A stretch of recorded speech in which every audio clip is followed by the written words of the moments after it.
शिमाली वजीरिस्तान के इलाके 2 साली में दहशतगर्दों की मौजूदगी की इत्तला पर ऑपरेशन। सिक्योरिटी फोर्सेस की कार्रवाई में 2 दहशतगर्द हलाक। ISPR के मुताबिक दहशतगर्दों से मुकाबला करते हुए पाक फौज के कैप्टन फ़हीम और 2 सिपाही जामे शहादत नोश कर गए।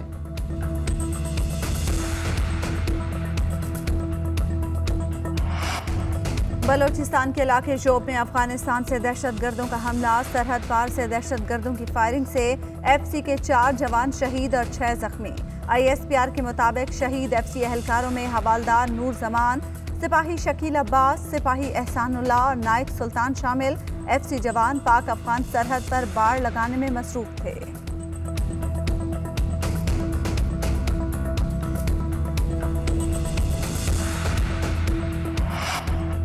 PP 84 ज़िमनी इलेक्शन में नून लीग के उम्मीदवार की बरतरी। गैर सरकारी नताइज के मुताबिक मुअज्जम अली शेर 60,349 वोट लेकर आगे। PTI के सरदार अली हुसैन 49,641 वोट लेकर दूसरे नंबर पर। भारी लीड के बाद मतवालों का जश्न। नून लीग के डेरों में रौनकें, ढोल की थाप पर भंगड़े। हतमी नताइज का ऐलान इलेक्शन कमीशन करेगा।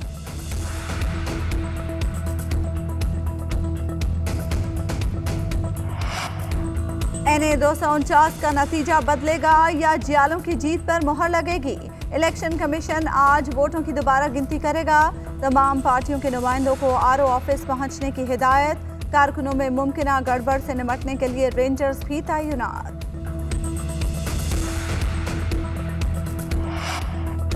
सदर मुमलिकत भी इलेक्ट्रॉनिक वोटिंग के हक में मैदान में उतर आए। कहते हैं इलेक्ट्रॉनिक वोटिंग मशीन से बटन दबाकर पर्ची निकाल ली जाएगी। मशीन से निकली पर्ची बैलेट बॉक्स में डाली जाएगी। फिजिकल वोट भी साथ होगा तो एतराज़ कैसा। बैलेट पेपर सिस्टम खत्म नहीं हो रहा बल्कि इसको मजीद बेहतर कर रहे हैं। ऑपोजिशन को भी ऐवान सदर आने की दावत देता हूँ। जितने इजलास हुए इसमें इलेक्शन कमीशन के नुमाइंदे भी आए। मेरा काम है सबको इकट्ठा करना। दीगर ममालिक में भी इलेक्ट्रॉनिक वोटिंग निज़ाम खत्म नहीं हुआ। ये निज़ाम हमारी ज़रूरत है।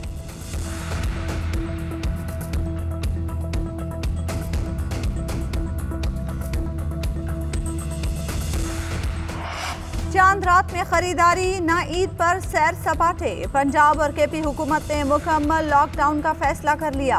8 से 16 मई तक सूबों में सब कुछ बंद। शहरियों की नकलो हमल महदूद करने के लिए हर किस्म की पब्लिक ट्रांसपोर्ट और सयाहती मकामात बंद रहेंगे। शहरों के दाखिली और खारजी रास्तों पर चेक पॉइंट्स पर फौज तैनात होगी। चांद रात पर मेहंदी, जेवरात और कपड़ों के स्टॉल्स की इजाज़त नहीं होगी। निजी गाड़ियों में भी 50% सवारियां बैठ सकेंगी। खाने पीने की दुकानें, किराना स्टोर्स, मेडिकल स्टोर्स और बेकरीज खुली रहेंगी।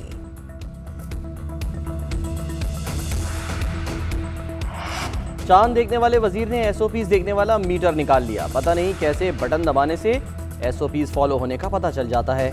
वजीर आला सिंध मुराद अली शाह ने फवाद चौधरी को निशाने पर रख लिया। कहते हैं समझ से बाहर है। ये लोग तो कोरोना SOPs पर अमल होने की शरह तक बता रहे हैं। PTI के वफाकी वज़रा के मुतज़ाद बयानात ही इनकी गवर्नेंस और कारकर्दगी बताने के लिए काफ़ी हैं। हमने इंटरसिटी ट्रांसपोर्ट बंद करने का कहा था लेकिन हमारी बात नहीं मानी गई। कोरोना के फैलाव को रोकने का वफाक का तरीका अक्ल से बाहर है। वज़ीर आज़म इमरान खान कहते हैं घबराना नहीं है, लेकिन मैं तो अगस्त 2018 से ही घबरा रहा हूँ।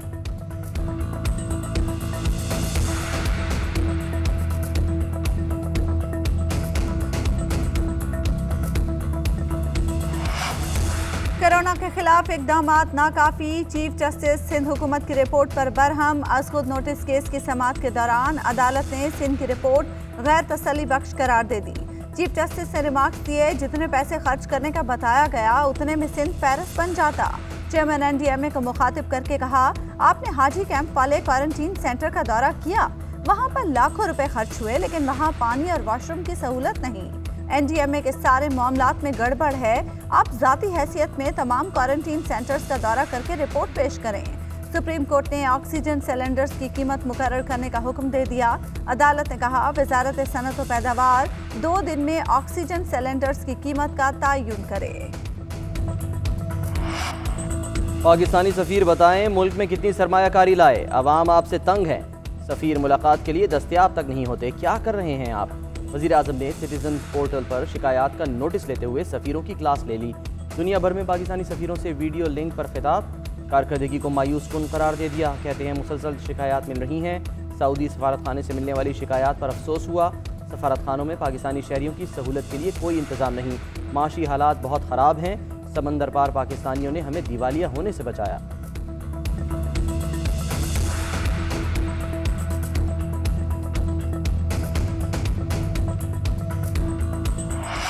हमारी ब्यूरोक्रेसी इस वक्त जो है वो डरी हुई है, नैप से डरी हुई है। पहले तो आप ब्यूरोक्रेसी की बात करते थे कि जी वो जरा थोड़ा रुकावट करते हैं, आज तो बिल्कुल ब्रेकें लगी हुई हैं। तो इसको हमने ठीक करना है। हमारा जो ये IMF प्रोग्राम था ये काफी डिफिकल्ट था, इसमें उन्होंने फ्रंट लोडिंग कर दी सारी, ऐसी कंडीशंस डाल दी जो कि जिसकी एक पॉलिटिकल कॉस्ट भी होती है। हम IMF प्रोग्राम से निकलेंगे नहीं, लेकिन हमें आप जरा कुछ स्पेस दें और उसको हम तरीकेकार जो चेंज कर देंगे। मजीद टैक्स लगाने की गुंजाइश नहीं, वजीर खजाना का बड़ा ऐलान। कहते हैं IMF से कहा है हमें मजीद अहदाफ ना दें, IMF प्रोग्राम से नहीं निकलेंगे। मौजूदा प्रोग्राम बहुत मुश्किल था जिसमें मालियाती इदारे ने सख्त शराइत रखी जिनकी सियासी कीमत भी है। शौकत तरीन ने नैब के किरदार पर भी सवाल उठा दिया, कहा नैब को नहीं मालूम क्या हो रहा है। टैक्स मैट में न आने की वजह ताजिरों को हरासा किया जाना भी है।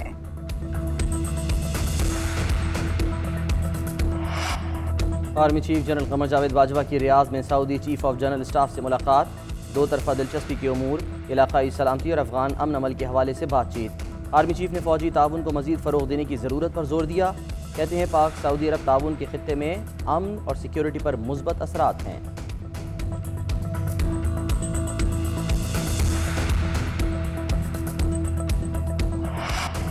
मर्दान की सूरत हाल कंट्रोल, सवात कोरोना का नया गढ़ बन गया। केसेस की शरह 50% तक जा पहुंची। बोनेर में कोरोना की शरह 25%, टांक में 43, मर्दान में 21 और पेशावर में 13% रही। खैबर पख्तूनख्वा के मुख्तलिफ अस्पतालों में कोरोना के 78 मरीज वेंटिलेटर पर। पंजाब के मजमूई केसेस की शरह 12%, लाहौर की सूरत हाल बेहतर। इस्लामाबाद में केसेस की शरह 5% पर आ गई।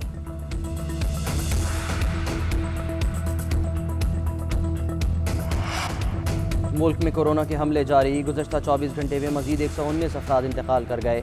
मोहलिक वायरस से अमवात की कुल तादाद 18,429 हो गई। एक दिन में मुल्क भर में 44,838 कोरोना टेस्ट किए गए। मजीद 4,113 अफराद में कोरोना वायरस की तस्दीक। Chief coordinator Covid doctor Asad Aslam कहते हैं पंजाब में कोरोना की तीसरी लहर में 90% बरतानवी किस्म का वायरस पाया गया। भारतीय किस्म का कोई केस सामने नहीं आया।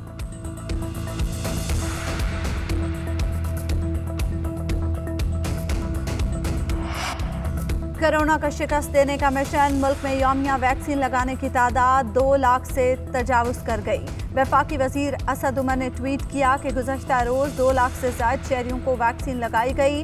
वैक्सीनेशन के लिए रजिस्ट्रेशन की रफ्तार में भी इजाफा हुआ है। रजिस्ट्रेशन कराने वालों की तादाद 50 लाख से बढ़ गई। कैंसाइनो वैक्सीन की खाम खुराकें मिल गईं। वैक्सीन की 1,20,000 खुराकें भी खरीद ली हैं।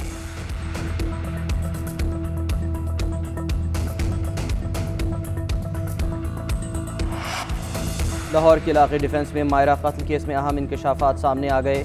मायरा ने कत्ल से 15 रोज़ कबल अपनी जान के तहफ़्फ़ुज़ के लिए पुलिस को दरख्वास्त दी थी। मायरा ने दरख्वास्त में वाज़ेह किया था कि मुलजिम साद अमीर ने उसके साथ कई बार ज़्यादती की कोशिश की। मुलजिम उसको कत्ल करने की कोशिश कर रहा है, लेकिन पुलिस की जानिब से मायरा को तहफ़्फ़ुज़ देने के लिए कोई कार्रवाई न की गई।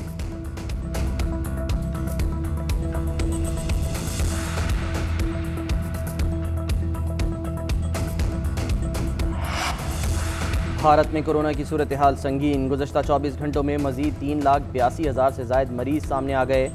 मोहलिक वायरस से 3,786 अफराद जान से गए। हलाकतों की तादाद 2,26,000 से तजावुज़ कर गई। भारत में कोरोना वायरस की एक और नई ख़तरनाक किस्म का इंकशाफ पहले से मौजूद अक़साम से 15 गुना ज़्यादा ताकतवर है। आलमी इदारे सेहत का आलमी वबा कोरोना वायरस से निपटने के लिए भारत पर मौसर और ठोस इक़दाम पर जोर।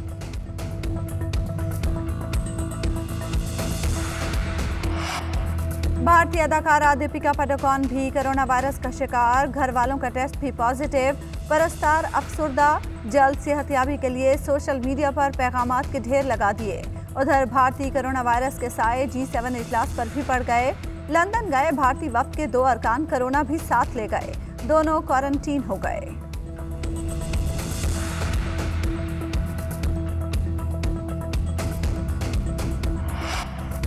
न्यूजीलैंड की वज़ीर आज़म जसिंडा आर्डन की शादी की ख्वाहिश। गैर मुल्की मीडिया रिपोर्ट्स के मुताबिक जसिंडा रवां साल गर्मियों में दोस्त से शादी करेंगी। शादी की तकरीब सादगी से रखी जाएगी।